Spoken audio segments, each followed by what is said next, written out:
Sanggar Cerita mempersembahkan Sabda Pandita Ratu.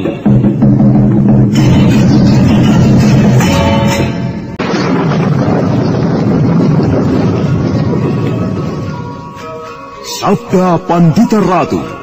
Naskah ditulis oleh Pondra Swasti Langit, diolah oleh Agung Bahrodi, didukung oleh artis-artis terkemuka Ferry Fadli, Ali Ermawati, M. Abud, Ivone Rose, dan lain-lain.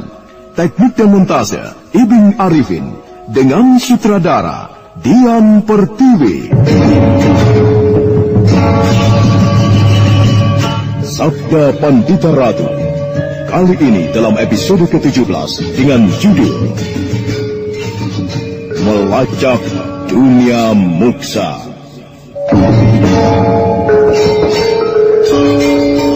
Merasakan sesuatu yang tidak wajar pada dirinya sendiri. Bagaikan ada nafsu yang meledak-ledak di dalam dadanya, meronta, minta jalan untuk keluar.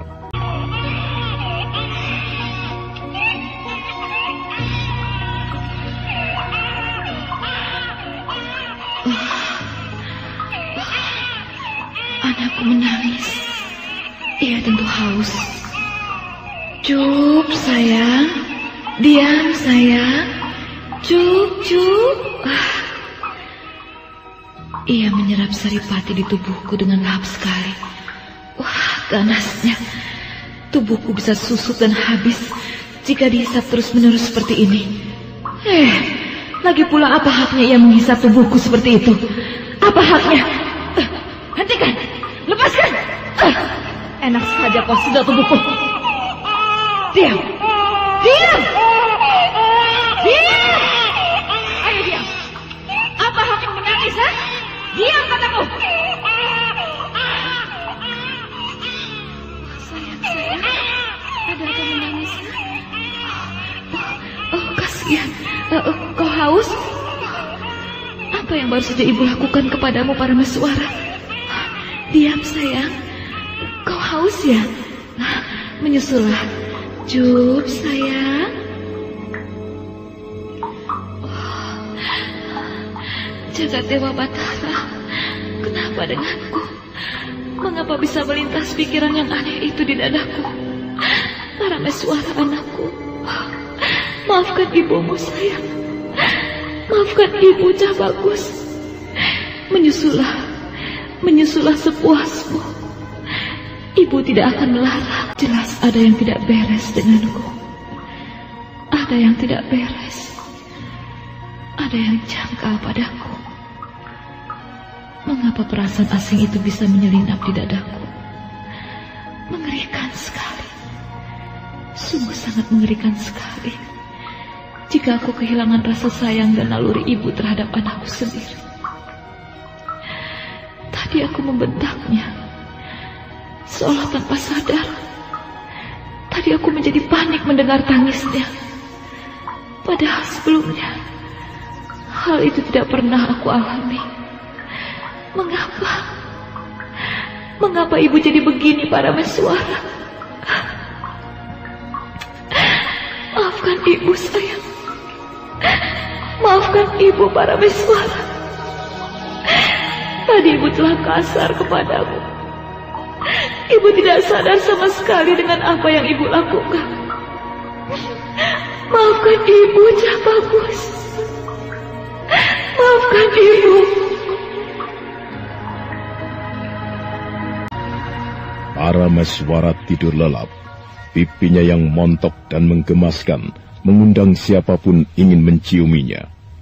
Pinaka mendekap bayi itu seolah takut dirampas oleh orang lain. Dalam buayan udara yang sejuk, Pinaka kemudian tertidur pula. Tetapi ada seekor semut yang nakal. Semut itu merayap melalui kakinya dan kemudian menggigit pahanya.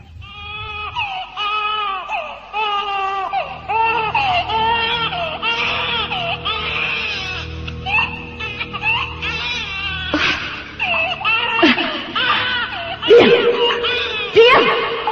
Kau mengganggu tidurku, berisik! Diam, kataku!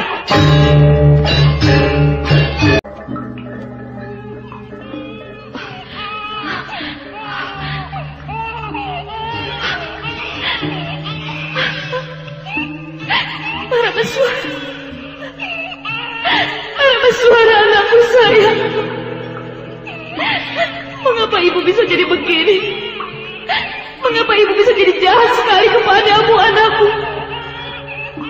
Yang Batara Agung, ampuni aku, oh Dewa. Singkirkan pikiran jahat itu dariku.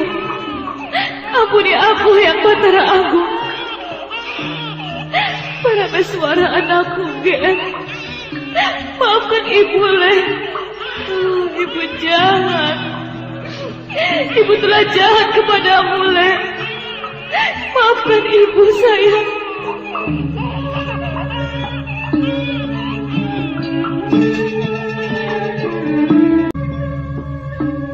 Dengan penuh sesal Pinaka memeluk bayinya. Semut yang menyebabkan bayi itu dibunuhnya dengan ganas, diremas-remasnya hingga lumat. Parameswara bagai mengerti dengan apa yang dihadapi ibunya. Dia kemudian tidak menangis lagi, dan bahkan tanpa menyusu, bayi itu kembali lelap dalam tidurnya. Perlahan Pinaka meletakkan Parameswara pada lambaran kain. Pinaka kemudian melangkah mundur mengambil jarak, mengamati bayi itu dari kejauhan. Aku harus yakin bahwa memang ada sesuatu yang tidak beres denganku. Jika begini caranya, aku bisa menjadi pembunuh atas anakku sendiri tanpa aku sadari. Jika hal itu terjadi, maka aku akan menyesalinya seumur hidupku. Aku ingin tahu apa sebenarnya yang aku alami. Mengapa aku bisa kehilangan kendali seperti itu? Pinaka Swasti Ratu melangkah, kembali mendekati bayinya. Pinaka Swasti Ratu tidak berbaring tidur, menghabiskan sisa malam, tetapi duduk bersila dan mengheningkan cipta. Kedua tangannya kemudian mengatup jadi satu. Sementara waktu terus bergerak, di luar goa, bulan sehari menjelang purnama telah doyong sekali ke arah barat, untuk kemudian akan digantikan oleh matahari yang menyembul di langit timur. Andai kata saja ada yang memberitahu Pinaka bahwa apa yang dialaminya ada hubungannya dengan bulan, terlebih-lebih dengan purnama. Rupanya hari telah siang. Ruangan di dalam gua ini kembali menjadi terang temaram. Masih tidur kau, Parameswara? Lelap sekali tidurmu. Kasihan. Semalam aku telah berperilaku seolah aku ini bukan ibunya. Ibu telah membentakmu, sayang. Padahal ibu tidak berhak membentakmu. Kaulah yang seharusnya membentak ibu, menjewer kuping ibu, memarahi ibu.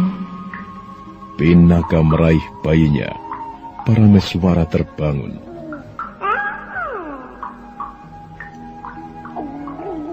Kau mau bilang apa? Kau mau bilang apa? Bilang ibu jahat? Tidak lagi, sayang. Ibu tidak akan membiarkan perilaku jahat itu mengendap di dada ibu. Ibu akan mengusirnya jauh-jauh. Ayo, ibu mandikan ya. Baumu kecut sekali.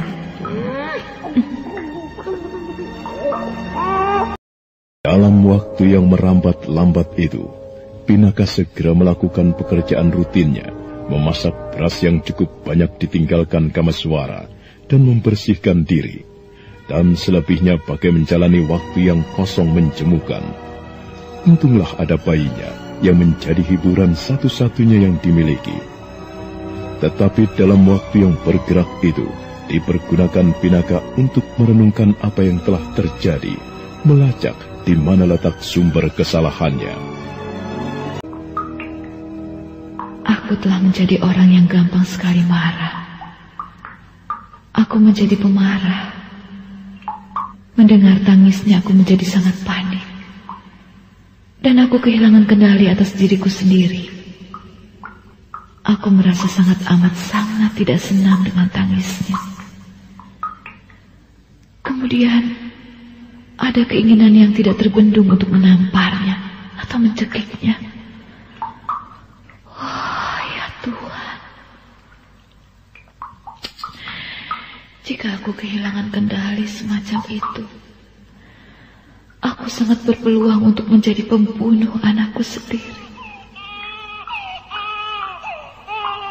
Ia menangis, dan aku tidak merasakan keadaan yang janggal itu. Perasaan aneh itu tidak muncul. Mengapa?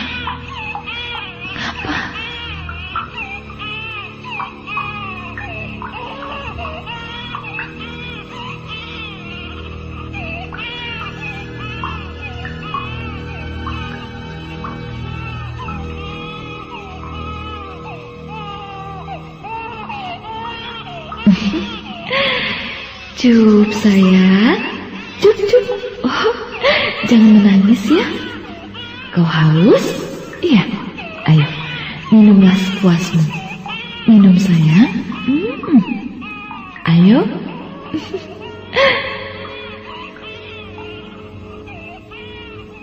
Parameswara menyusu dengan lahapnya. Pinaka memperhatikan dengan seksama. Dia merasakan nalurinya sebagai seorang ibu berjalan dengan utuh. Tidak ada yang aneh, tidak ada yang janggal.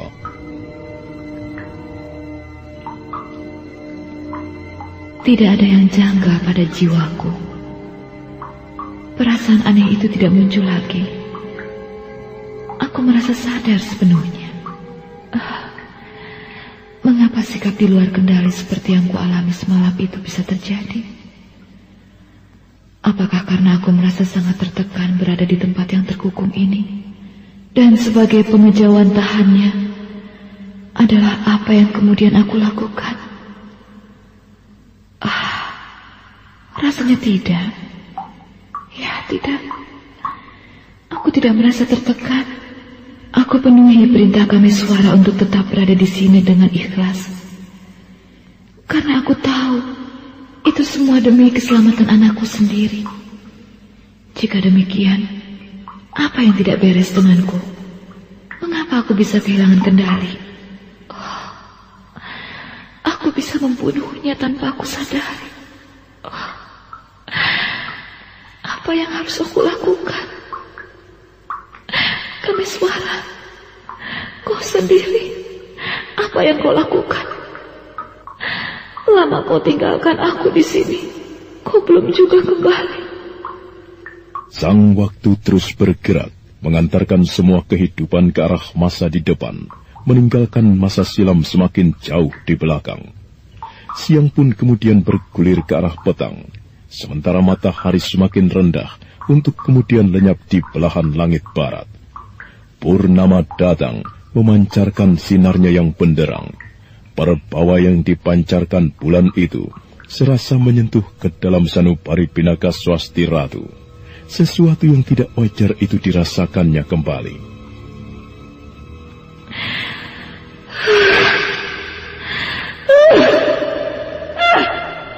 Kenapa denganku? Mengapa aku merasakan seperti ini? Kenapa denganku? Bagaikan ada sesuatu yang mengganduli kepalaku. Gila, ternyata benar apa yang aku duga. Ada sesuatu yang tidak wajar berusaha menguasai pikiranku. Keparat, bagaimana aku bisa seperti ini? Bagaimana aku bisa seperti ini? Aku harus melawan. Aku harus melawan.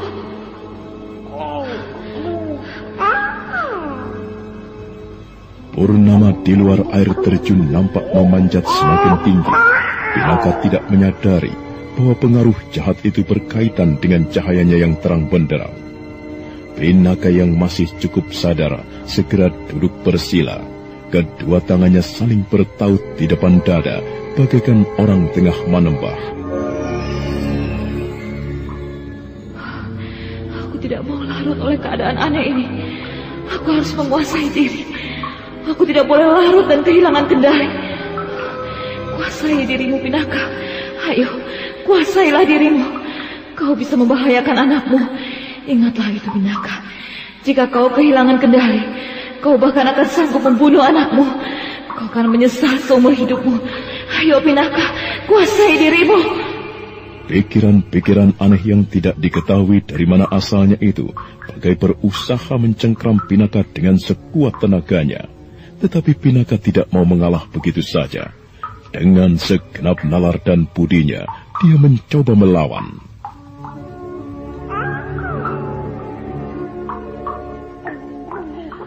Aku tidak suka dengan celotehnya. Aku tidak suka. Aku tidak suka mendengar celotehnya. Akan aku bungkam mulutnya. Tidak, jangan lakukan itu. Aku tidak boleh melakukan itu. Aku tidak boleh melakukannya. Celotehnya itu aku tidak suka. Risih telingaku. Biarkan. Jangan usik dia, Pinaka. Jangan usik ketenangan anakku. Biarkan. Risih. Telingaku risih. Tidak. Suara bayi memang begitu. Telinga kita tidak boleh risih. Kita tidak boleh berbuat jahat kepadanya. Ia anakku. Aku harus melindunginya. Sejengkal lagi waktu bergerak lewat. Pada diri Pinaka terjadi pertempuran yang dahsyat antara dirinya dengan dirinya sendiri. Pertentangan dua kehendak yang berbeda. Kehendak yang mewakili kebenaran dan kejahatan yang bersama-sama tinggal di dalam tubuhnya.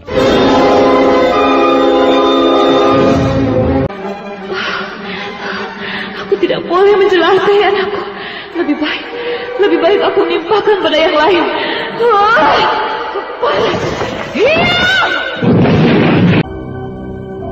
Bunuh anakmu itu.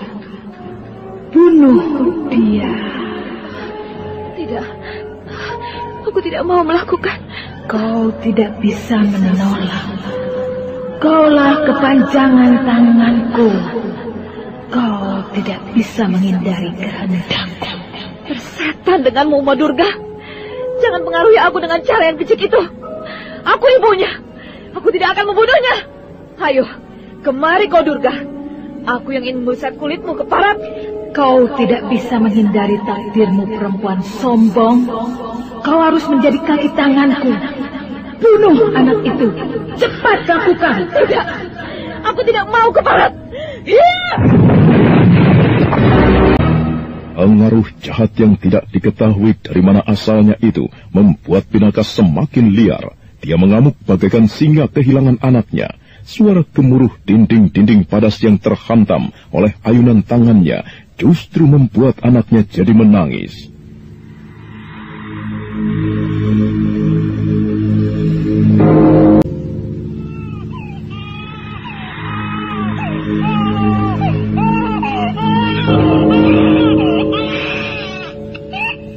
Ayo, bunuh anakmu.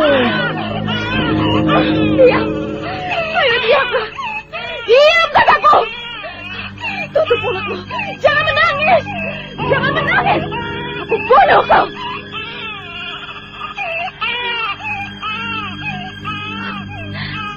Mengapa jadi begini? Mengapa seperti ini yang harus aku alami? Yang Batara aku. Aku tidak kuat, Yang Batara aku.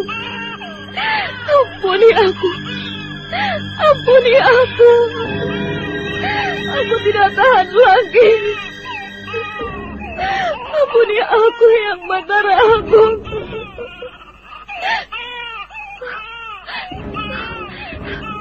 Diam! Jangan menangis kamu. Jangan menangis. Aku tidak senang. Bunuh bayi itu. Sudah waktunya kau bunuh bayi itu. Cepat lakukan, Swasti Ratu.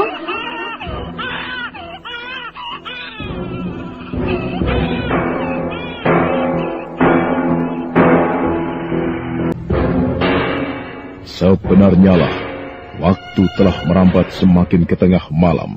Bulan memanjat semakin tinggi, hingga kemudian telah berada di tengah-tengah langit.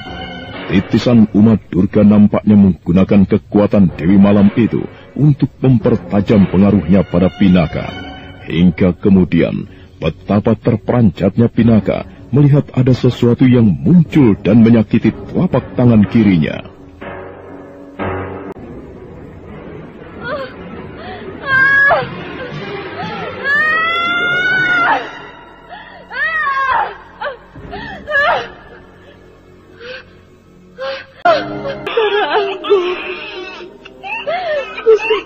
Rindu mati. Aku tidak mau.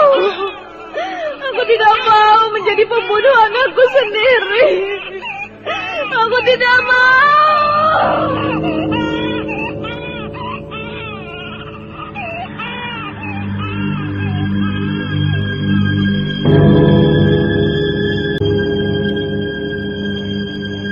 Lakukan sekarang juga. Tidak. Lakukan sekarang. Tidak. Tidak. Kau tidak bisa menolak. Itu takdirmu. Jangan sesali. Lakukan sekarang.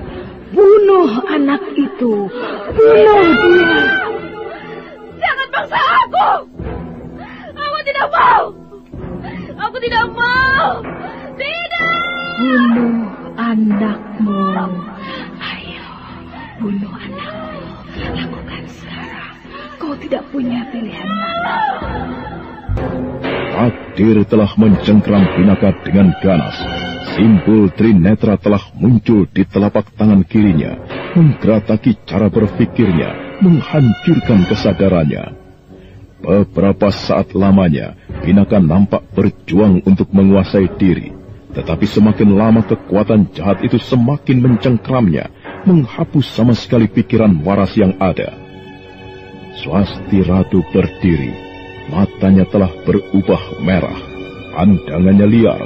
Dengan langkah pasti, dia menuju ke arah bayinya yang tergeletak di atas tumpukan pakaiannya. Bunuhku. Tidak senang dengan suara tangismu. Dan karena itu aku bunuh kau.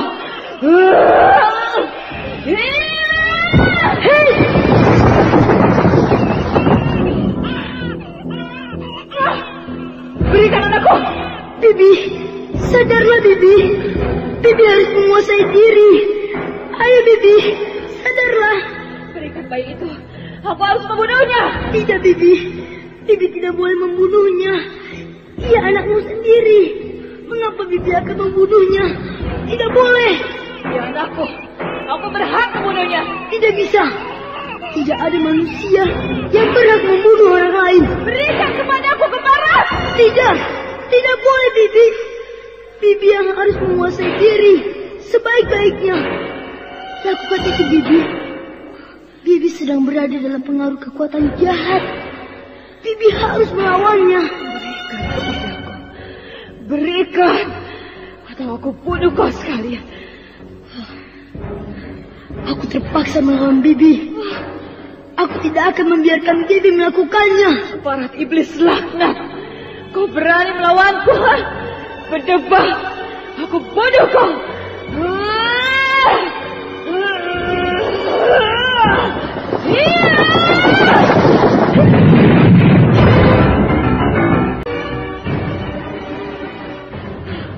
Aku lumatkan kau. Maaf Bibi, aku masih belum lumat. Kurang ajar. Berikan dia. Berikan anakku. Berikan anakku cepat. Bibi, sadarlah Bibi. Bibi harus menguasai diri. Janganlah Bibi menyerah oleh nafsu jahat yang sekarang mengeram di dada Bibi. Itu bukan kehendak Bibi sendiri. Iblis, terima ini.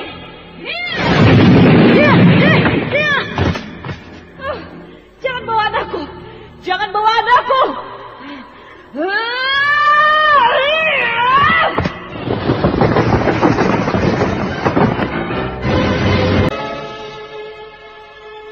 Diamlah adik-adik. Jangan menangis. Kalau kau menangis, kita akan ketahuan bersembunyi di sini. Kalau kau haus, tahan dulu ya. Aku berharap besok pagi ketika matahari terbit, ibumu yang sedang liar itu kembali pulih kesadarannya. Pada saat itu, kau boleh menyusul lagi. Tahan dulu ya adik bayi. Bocah aneh yang menyelamatkan Parameswara dari amukan amarah ibunya itu adalah Badrawati. Berhari-hari dia telah menempuh perjalanan setelah bertemu dengan Kameswara di Palwasambu. pada saat yang gawat dia telah berhasil menyelamatkan Parameswara. Dan aneh, bagaikan ada hubungan batin, bayi itu seperti mengerti apa yang dikehendaki oleh Badrawati. Ternyata tidak salah lagi adik bayi. Ada Raja Kalacakra di tangan kananmu. Aku juga memilikinya. Artinya, aku harus membantumu, menemanimu, dan memberikan perlindungan kepadamu sampai kau beranjak dewasa dan mampu menghadapi titisan Durga itu sendiri. Jangan cemas adik bayi. Ada aku yang akan menjagamu. Kalau bisa, sebaiknya tidurlah. Badrawati adalah bocah yang aneh, karena raja yang berada di dalam dirinya itulah dia menjadi seorang bocah yang pilih tanding. Badrawati duduk bersila, Parameswara berada di dalam pangkuannya. Sesaat bocah itu mengheningkan cipta. Makin lama bayangan tubuhnya makin kabur, dan kemudian lenyap bersama bayi yang dipangkunya. Anakku! Berikan anakku! Jangan bawa lari anakku!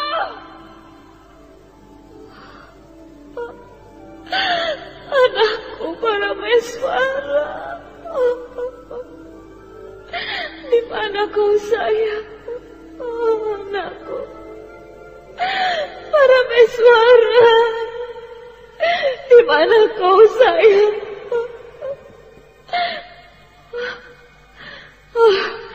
Aku bunuh! Ayo, kembalikan bayi itu. Aku tahu kau masih bersembunyi di dalam gua ini. Kau tidak akan mampu keluar. Kembalikan anakku. Fajar menyingsing, matahari bersinar terang, bulan pun telah hilang.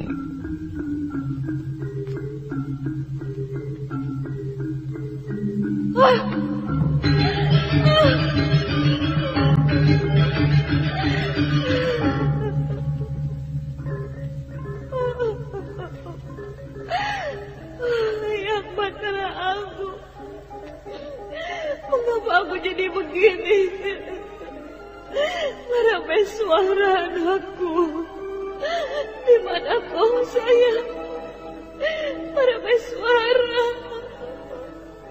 Kembalikan anakku. Aku harus menyusuinya. Bibi. Mana anakku? Anakmu berada di dalam sana, Bibi. Ia masih tidur.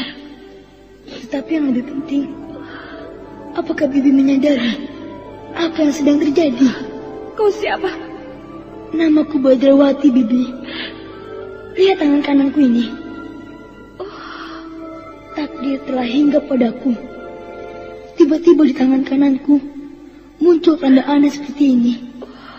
Sebuah raja yang mirip dengan punya anakmu. Artinya, aku harus membantu melindungi anakmu. Sudahlah, Bibi. Tidak ada gunanya Bibi menangis. Aku hampir membunuh anakku sendiri, Badrawati. Mengapa aku bisa ketempatan raja seperti ini? Mengapa aku harus memusuhi anakku sendiri? Bibi, jangan sebut aku menggurui Bibi. Tidak. Tetapi aku ingin mengatakan bahwa Bibi tidak ditakdirkan untuk menjadi pembunuh anak sendiri.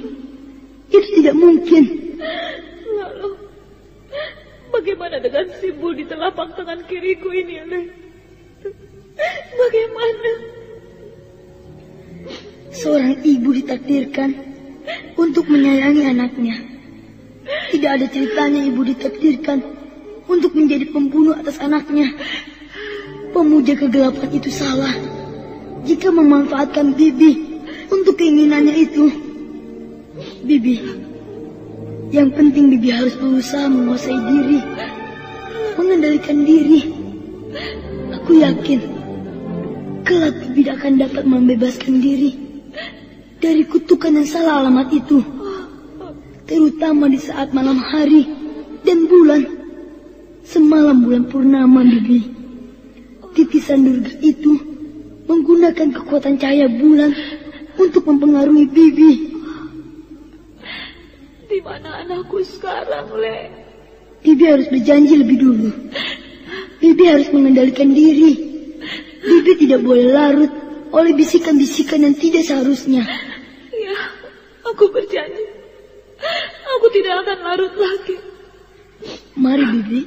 Akan tetapi, maafkan aku. Anakku Parameswara. Oh, sayang. Anakku. Maafkan ibumu, nak. Maafkan ibumu, Parameswara. Ibu jahat. Ibu jahat.